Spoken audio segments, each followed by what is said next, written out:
My program is basically Alt tab, but it's not stupid. To use it, you switch apps by typing the first letter of the app's name. I want to release it, but it's not ready and still kind of trash. So I made this to-do list. I know it's very beautiful. The first thing we have to do is like logging to fix bugs after release. Then we're gonna do the settings. We need to do some UI, scrolling, blah, blah. And then we're gonna prepare for the release, like make a tray icon. Then we can release the program, guys. Amazing. Woo. First, let's just try to start the program to see if it even works. It was not starting up, I had no idea why, but that was a good reason to do something. Every single mature and professional project like mine does, do some logging. So I designed a super advanced logging system that catches every single bug that could ever happen. I actually just spammed logs everywhere and I don't even know if they'll help at all. Now since I want to release my program and hopefully more than 5 people are going to use it, I think it might be a good idea to get notifications when users get error logs. Because imagine someone says it broke and then they send you this. Exiting narrator. What are they talking about? No idea. They don't reply.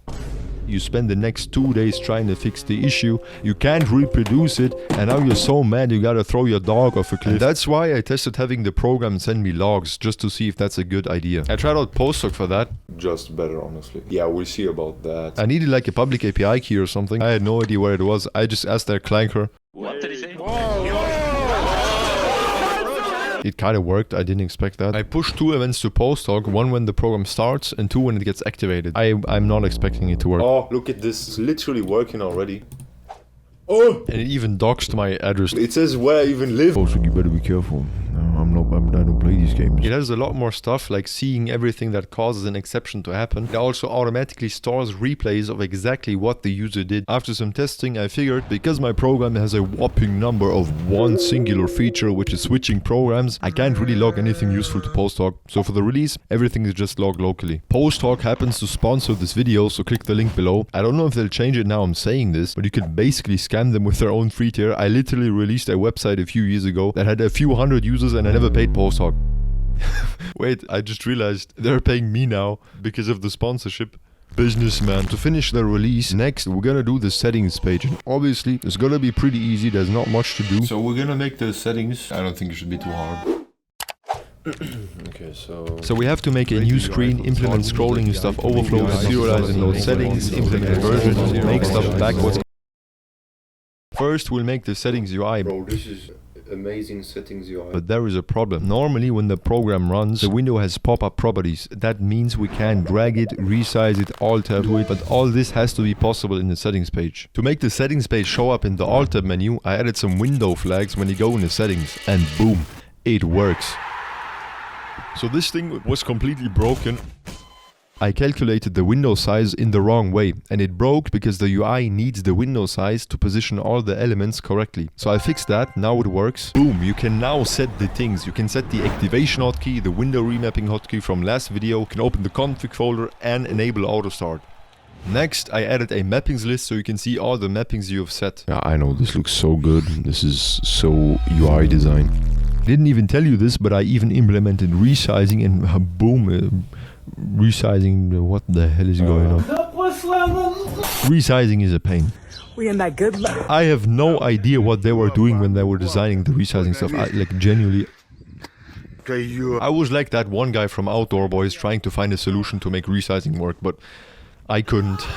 So the only solution, and I'm not even joking, is to literally remove Raylib and rewrite half my program to do window handling, graphics, input, etc. myself. So let's get started. Without Raylib, I'm gonna have to set up an OpenGL window myself. And to do that, you first have to make an OpenGL 1 window for no reason, because it's useless, because you then have to do some esoteric window transmutation to finally get an OpenGL 3 window to just get some basic graphics features going. But I'm just wondering, why is it so hard to create a window on an S called Windows? How does that make sense? This is actually the code you have to say. I'm not even joking. To finish replacing Raylib, I also implemented input handling. Don't ask me how long it took me.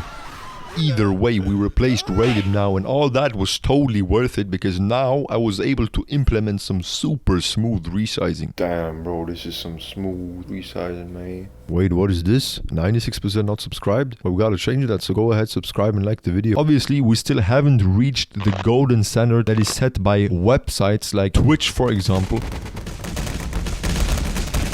This is the golden standard of UI right here. It takes a second. Yeah, you're right. It just takes a tiny second. It just takes a little while, guys. So resizing works now, but there's one more thing. In the browser, when it gets smaller, a scroll bar appears, so you can scroll down to the content that no longer fits on the screen. And that's what I want to add to my program. This would be a bigger feature to add, and I want to release the program. So obviously what I'm going to do is make a minimum window size to work around the... Now after we implement the workaround so we don't have to do the scrolling system, let's now make the scrolling system. It should just take a few days to implement it. I mean, there is no way it will heavily delay the release. It actually took me multiple months to fix all the bugs it caused.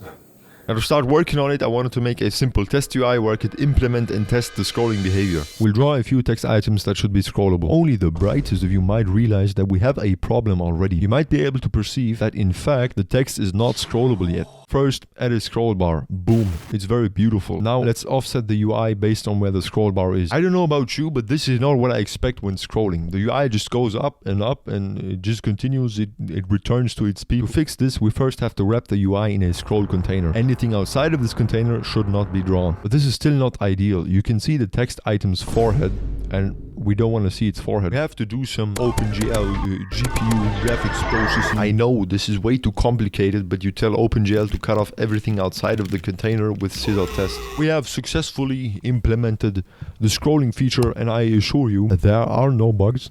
It will work perfectly forever. And I won't fix the same bug for the next 4 months. Before we slap it onto the settings page, let's just try the scrolling feature on the mappings list first. Damn bro, scrolling is working really well. I fixed that, now it's working, and is it just me or is that scroll bar looking kind of... Scrolling works on the entire settings page now. This is pretty cool, man. We're almost finished with the settings now, there's just one more thing to do. When you set the settings, you expect the settings to be set when you restart the program, but the settings are not set. We have to save and load settings. So I read this Handmade Hero forum post and straight up copy implemented that. So saving and loading works now, and with that, boom, we're finished with the settings. Guys, it's done. It works. It's reliable. Perfect. I politely asked AI to make a JavaScript script to make new releases. JavaScript! In my C code base. If you don't like this, what else am I supposed to use? Like .bat files, Python, Perl. Go back to ancient Egypt, bro. No thanks. Fascinating.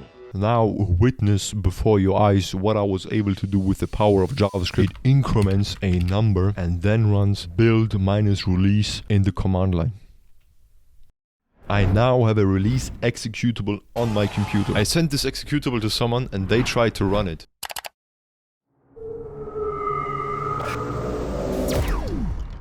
And that's when I realized what had happened.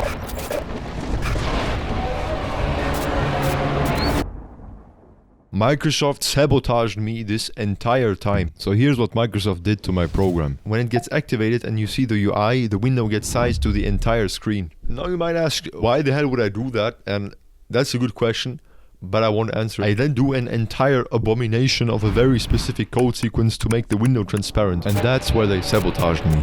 They made it so transparency is just black on some computers, sometimes only when using OpenGL. And of course, this doesn't happen on any of my 5 computers, so I couldn't have seen it. But anyways, it's time to port my program from OpenGL to DirectX to fix transparency.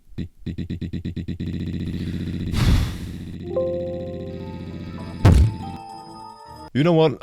I'm gonna replace Adobe Premiere Pro first, and I'm not even joking.